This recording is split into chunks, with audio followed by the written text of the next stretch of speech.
नमस्कार दोस्तों, high court का एक बड़ा फैसला सामने निकल कर आया है। शादीशुदा बेटी को अनुकंपा नियुक्ति से वंचित नहीं कर सकते, ऐसा फैसला आया है। पूरी जानकारी देखेंगे कि ऐसा मामला क्या आया था जिसमें हाई कोर्ट को इस प्रकार का फैसला लेना पड़ा। हाई कोर्ट ने एक अहम फैसला सुनाते हुए कहा है कि यदि इस बेटी की शादीशुदा भी हो जाती है और वो अनुकंपा नियुक्ति के लिए पात्र है तो उसको अनुकंपा नियुक्ति देना पड़ेगा, उसको वंचित नहीं किया जा सकता।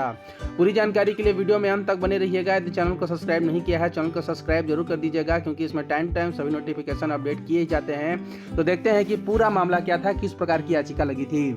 हाई कोर्ट का एक बड़ा फैसला सामने आया है जिसमें शादीशुदा बेटी को अनुकंपा नीति से नहीं कर सकते हैं वंचित।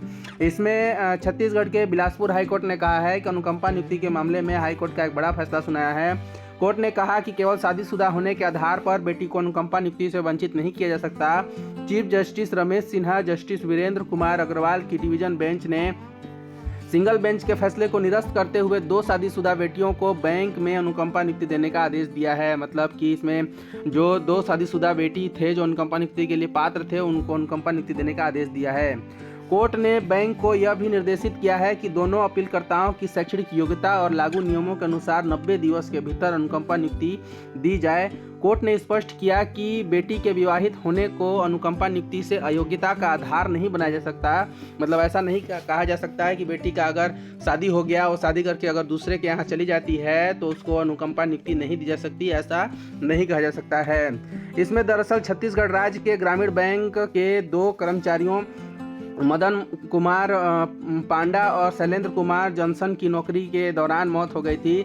इसके बाद उनकी शादीशुदा बेटियों गीता मिश्रा और रीना डेविन ने अनुकंपा नियुक्ति के लिए आवेदन किया, लेकिन बैंक ने आवेदन खारिज कर दिया। इसके खिलाफ दोनों ने हाईकोर्ट में याचिका दायर की थी। सिंगल बेंच ने 7 मई 2026 को उनकी याचिकाएं खारिज कर दी। इसके खिलाफ रीट अपील दायर की गई।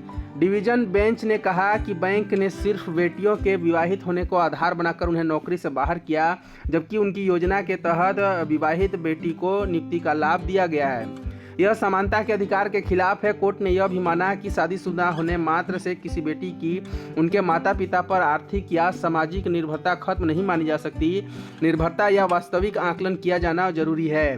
कोर्ट ने बैंक के रिजेक्शन आदेशों के साथ सिंगल बेंच का फैसला रद्द करते हुए उनको अनुकंपा नियुक्ति देने का आदेश दिया। और एक अहम फैसला ये भी है कि आने वाले समय में या फिर आसपास में आपने बहुत समय देखा होगा कि यदि बेटी की शादी हो जाती है तो उसे विभिन्न प्रकार के अधिकारों से वंचित कर दिया जाता है। इसी मामले में कोर्ट ने इस प्रकार का फैसला सुनाया ताकि सभी को समानता का अधिकार दिलाया जा सके। शादी होने के बाद भी अपने माता पिता या फिर परिवार के लिए उनकी जो योग्यताएं हैं, उनकी जो